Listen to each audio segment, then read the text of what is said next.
¡Tachán!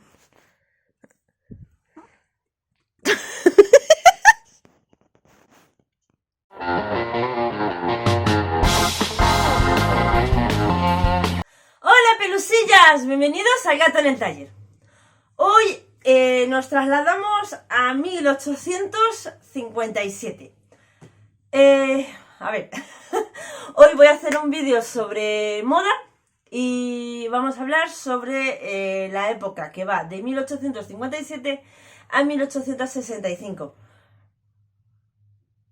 Ya sabéis que las fechas son más o menos, ¿vale? Que es la época de las crinolinas. La época de Sisi. La época de lo que el viento se llevó. La época esa. Vale. Os voy a hablar de esto porque dentro de poco, a mediados de diciembre, tenemos una recreación. De ahí aquí la falda. Tenemos una recreación, la recreación de Navidad, que bueno, es a mediados de diciembre, pero porque luego todas las fiestas caen en fin de semana y para que juntarnos es la pesadilla. Así que la recreación de Navidad la haremos a mediados de diciembre y queremos hacer una Navidad con crinolinas. Que por cierto está mal dicho y es una Navidad con miriñaques. La crinolina es otra cosa. Vale, a ver, os distingo. La crinolina es una falda hecha con tejidos de algodón de lino y con crin de caballo.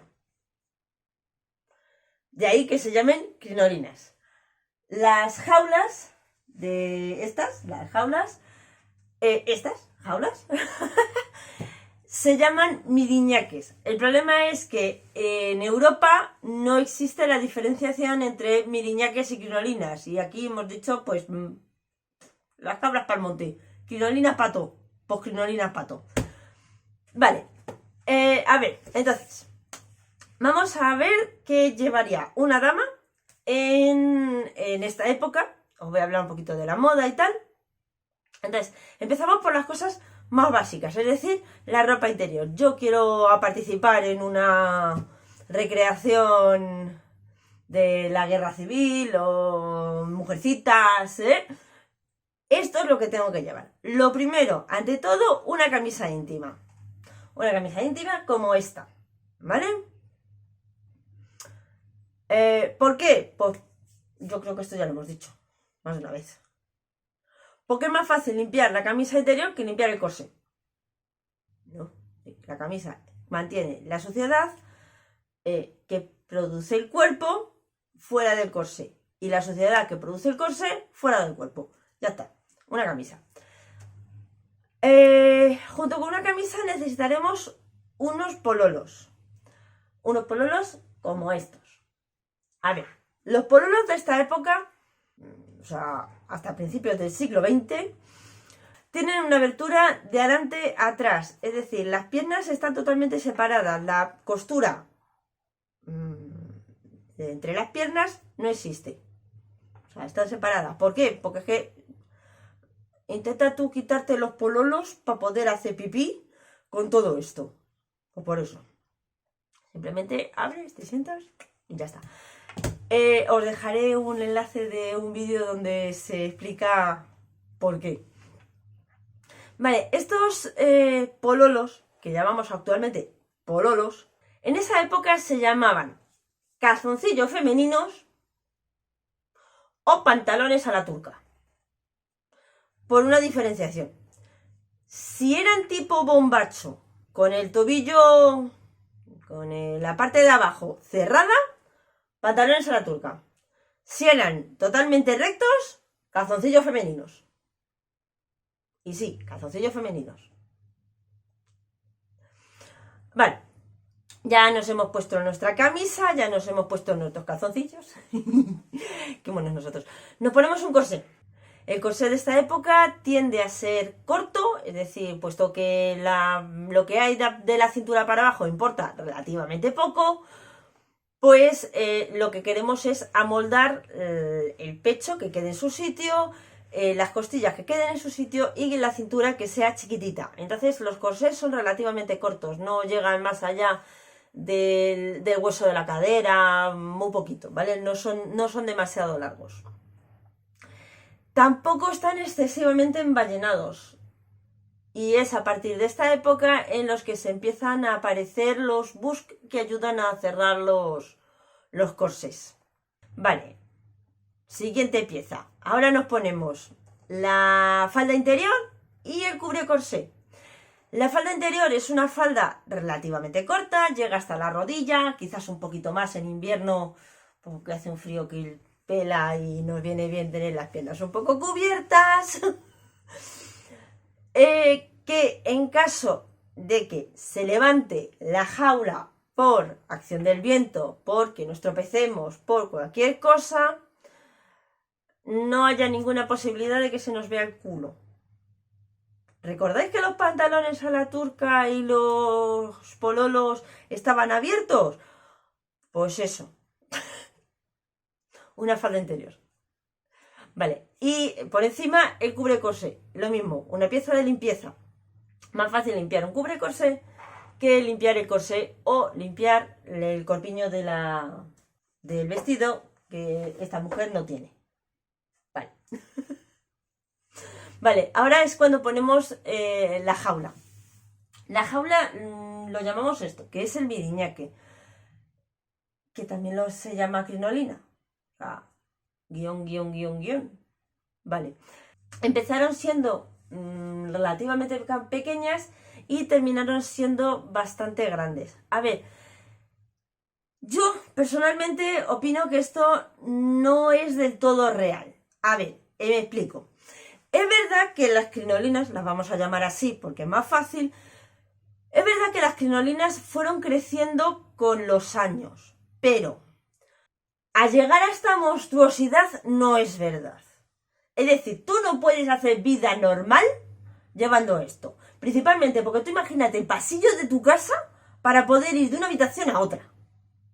¿Vale? Entonces, crinolinas amplias, sí, pero seamos un poco conscientes de que las mujeres, por mucho que lleven estos artilugios, tienen que seguir haciendo vida normal. Vale, que las mujeres que llevan esto no van a limpiar el suelo a gatas y flotando. Vale, pero tienen que salir, tienen que hacer recados, tienen que ir a visitar a su familia, tienen que venir, tienen que ir, tienen que coger el ómnibus, tienen que... No puedes ir con un mamotreto gigante. Vale, pues eso. ¿Sabes? Yo, por ejemplo, el contorno del aro más bajo de mi jaula mide 2,80 m. Es decir, que con 3 metros de tejido, en teoría no, lo cubres. No queda bien, pero lo cubres. Y os aseguro que con eso es una falda lo suficientemente espectacular para ir por la calle. No os hace falta un ese gigantesco. A ver, que si estamos hablando de un traje de gala, de los cuales hablaré un poquito más tarde, si estamos hablando de un traje de gala, sí, lo podéis hacer un poco más grande. Pero ojo, para un traje de gala, no para un traje de baile. Porque tú imagínate bailar el vals, que en esta época ya se baila, con una jaula que haga los 3,5 metros. Es que cuando te aproximes a tu pareja, la jaula se te levanta por detrás. Por mucho que haya distancia. Vamos, no sé, a mí me parece lógico. No sé qué opináis vosotros. De hecho, en las páginas de los museos donde te vienen las dimensiones de estas jaulas, de estas crinolinas, nunca me he encontrado una cuyo aro inferior sea, que digas, gigantesco, 3,5 metros, 4 metros. No, para nada. De hecho, me parece más una cosa, porque a ver, cuando yo os pongo imágenes, ya lo sabéis, en los grabados de moda, sí, se ponen unas crinolinas inmensas que luego comparadas con fotografías de la misma época, del mismo año, no cuadran. ¿Por qué? Porque estamos hablando que son grabados de moda. Que ya lo he dicho. Que los grabados de moda son idealizaciones. Son todas unas chicas monísimas de 18 años, rubias, con unos rizos espectaculares, con una cinturita de avispa que vamos, 30 centímetros, eso es mucho, unas crinolinas inmensas y son preciosas con unos hombros totalmente... O sea, esos hombros son imposibles. O sea, y tú intenta ponerte el hombro a esta altura. No, imposible. Vale. Entonces, seamos un poco conscientes, es decir, diferenciemos entre grabados de moda y la moda real. ¿Vale? Si os fijáis, realmente os dejo lo mismo de siempre. Os dejo en la caja de descripción todos los enlaces o un montón de enlaces de museos, de páginas y de información de las cuales he sacado pues yo información, lógicamente, si no, no tiene gracia. Vale, entonces, ¿qué estaba yo diciendo? Al final ya me enredé. Ah, sí, el miriñaque. Vale, entonces, pues eso. 2,80, 3 metros de contorno de miriñaque, de aro inferior de miriñaque, vais más que sobraos. La cantidad de aros que queréis poner, me refiero a la cantidad de aros puestos, o sea, así en horizontal. Eso ya es a gusto del consumidor. A ver, antiguamente las crinolinas tenían muchísimos aros. ¿Por qué? Porque son una especie de alambre, lo cual hace que sea, ¿vale? Que sea un diámetro del alambre muy fino, es decir, sí, a lo mejor tenían medio centímetro, mucho, si llega, o 3 milímetros de grueso de alambre, entonces pues pones mucho para que la forma además se quede tal. Pero luego también hay crinolinas que no necesitan tantos aros, o sea, yo te digo, con una buena... La mía tiene 8 aros tiene. Va bien. Vale. Un día os enseñaré cómo se hacen las matemáticas para crear vuestra propia crinolina. Y el truco para tener una crinolina barata. Que no tiene nada que ver. Vale, ya nos hemos puesto la jaula encima de la falda interior. Ahora nos ponemos la enagua. O sea, la enagua es imprescindible. ¿Por qué? Porque cubre los aros de la crinolina para que luego no se marquen sobre el tejido del vestido exterior. ¿Vale? Esta tela es relativamente gruesa, entonces en esta tela no se nota, pero por ejemplo en mi traje de viuda, que es una tela bastante más fina, si no pones una enagua sobre los aros se marcan, pero es que además se marcan todos, o sea, ves cómo hace escalones casi, ¿vale? Entonces la enagua es imprescindible. Vale, en esta época existen básicamente dos enaguas y luego la mixta entre ambas. La enagua lisa, es decir, fruncimos la cintura y dejamos caer la tela y lo que dé. Y la enagua de volantes. La enagua de volantes es que a distancias equidistantes vas metiendo un volante, lo cual hace que la enagua que la falda crezca un poco más. ¿Ves? Eso es un poco lo que os decía. No hace falta tener una crinolina excesivamente grande, porque si tú encima de la crinolina te pones una enagua de volantes, crece más la falda de tu vestido de fiesta. Hace que sea un poquito más amplia, ¿vale? Y las mixtas son, pues a mí son un poco las que más me gustan. Es una enagua lisa y a mitad de enagua, más o menos, le pones un volante. le da un poquito más de amplitud en la parte baja de la falda, queda más cuco porque se mueve un poco mejor y tal, aunque la enagua no debe verse. No debe verse, las enaguas no deben verse, nunca, jamás. Por muy cuco que quede, que se vea la puntilla, no, feo, mal. Eso es una cosa moderna. Por favor, la ropa interior se queda en el interior, no se enseña. Y esas son las que más me han gustado. Entonces, vestidos ya con el cubrecorsé y la enagua por encima de la jaula, ya estamos preparados para vestirnos. Propiamente dicho, ya nos hemos puesto toda la ropa interior. ¡Qué bien! Solo hemos tardado media hora. Vale, a ver, la moda en esta época... os la voy a dividir en dos subperiodos, ¿vale? El primer periodo, que es hasta más o menos 1860, 1861, es como la época más rococó, más exagerada, es decir, son multitud de volantes, multitud de adornos, arrebuñados, o sea, os voy poniendo fotos para que lo veáis, ¿vale?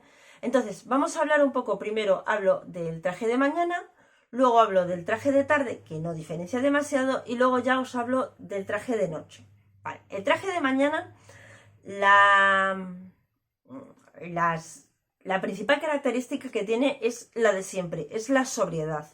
Es decir, nos guardamos un poco las faldas más suaves,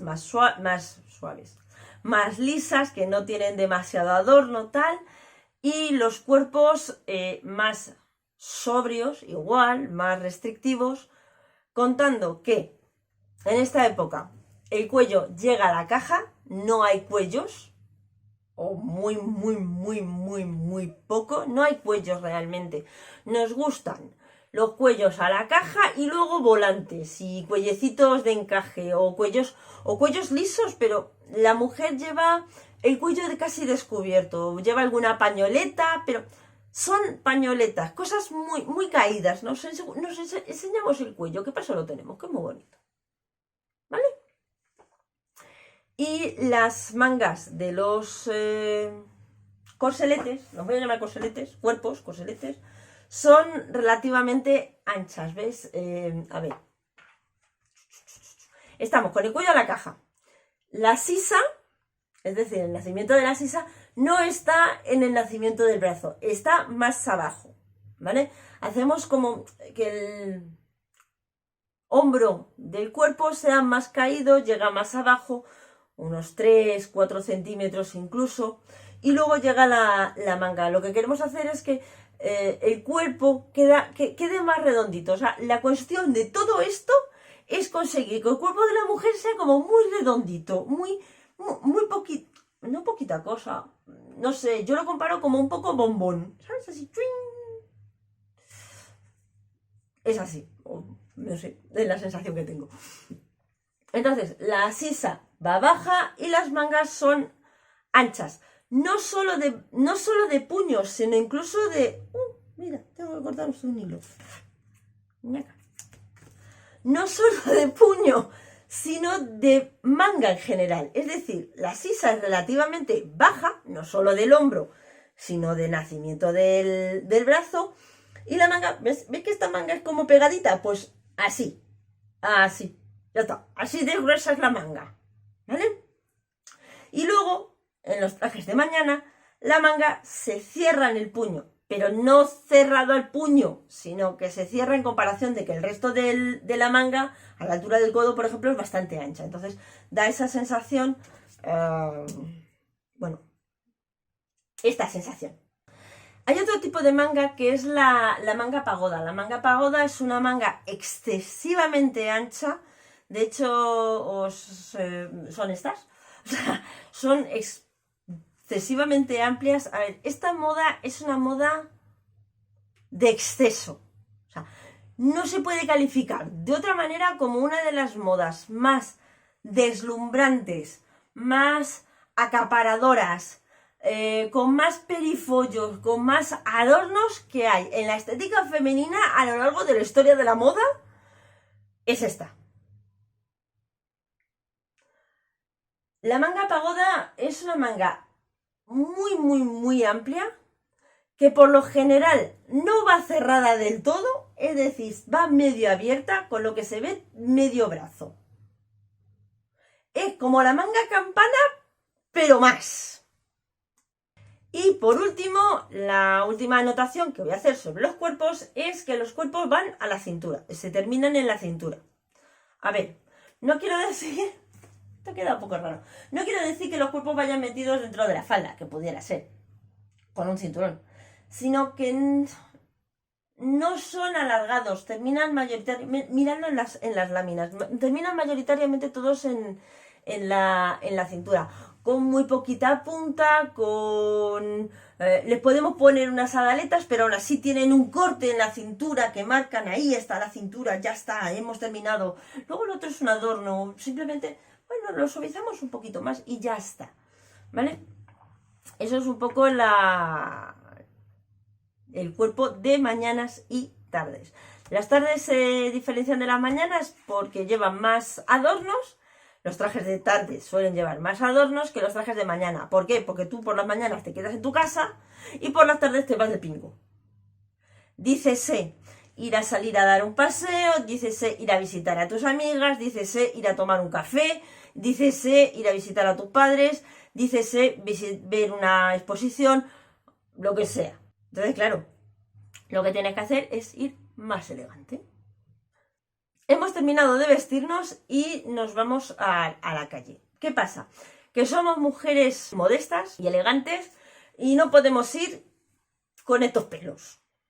¿Por qué no? Porque esto, las crías. ¿Qué paso son crías?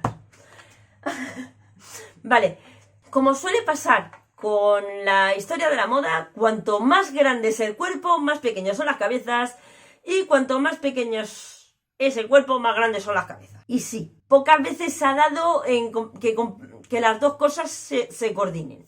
Entonces, ¿qué se lleva en esta época en la cabeza? En la cabeza se llevan peinados bajos, es decir, se lleva mucho la raya en medio, dividimos la cabeza en dos, además todo muy bien peinadito, muy bien tal. Hacemos moño bajo, con trenzas, con peinetas, con lo que os apetezca. Ponemos redecilla si nos place. Hay mogollón, pero mogollón de tipos de redecillas distintos. O nos ponemos uno de estos.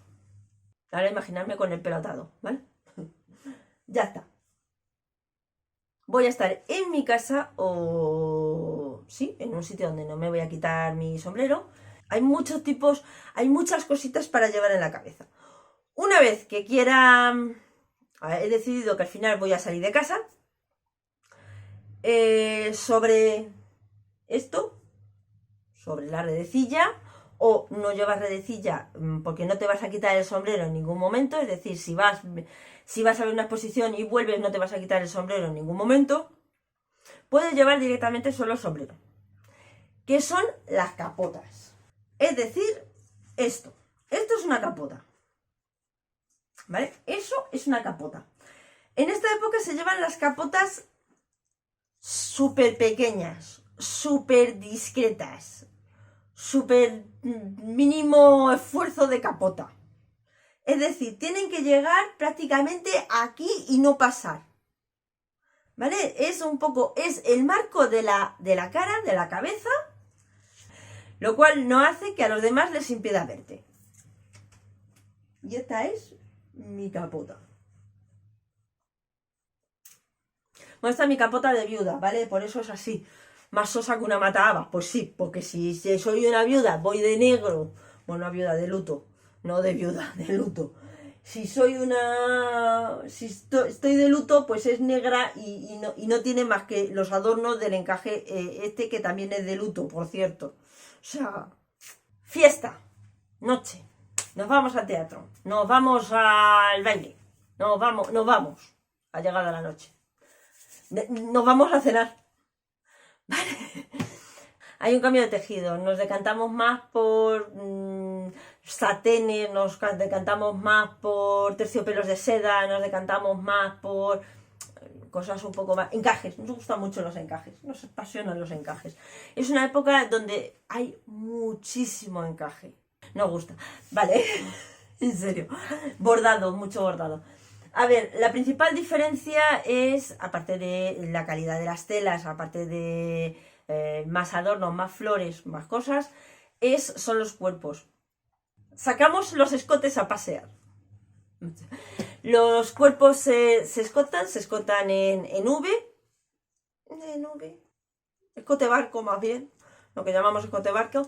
Vamos de hombro a hombro, manga corta, muy pequeñas, cosas muy tal. Metemos las bertas, un día hablaré de las bertas, simplemente. Y llegados a 1862, de repente todo esto va y se acaba. Prácticamente los volantes desaparecen, la excesiva, ojo, excesiva, no la ornamentación, la excesiva ornamentación desaparece y los adornos se vuelven un poco más discretos, ojo, un poco más discretos y geométricos, pero la moda sigue siendo básicamente la misma. Los cuerpos siguen manteniéndose a la cintura, bueno, las crinolinas siguen siendo amplias, todo lo demás se mantiene bastante. Y luego ya a partir de 1865, 66, 67, empiezan a aparecer las primeras crinolinas lanzadas y eso ya os lo enseñaré en otro vídeo, porque entonces si no me enrollo más que las persianas. Espero que os haya gustado, de verdad. Si tenéis alguna duda, no dudéis en escribirlo, por favor. Y nos vemos la semana que viene.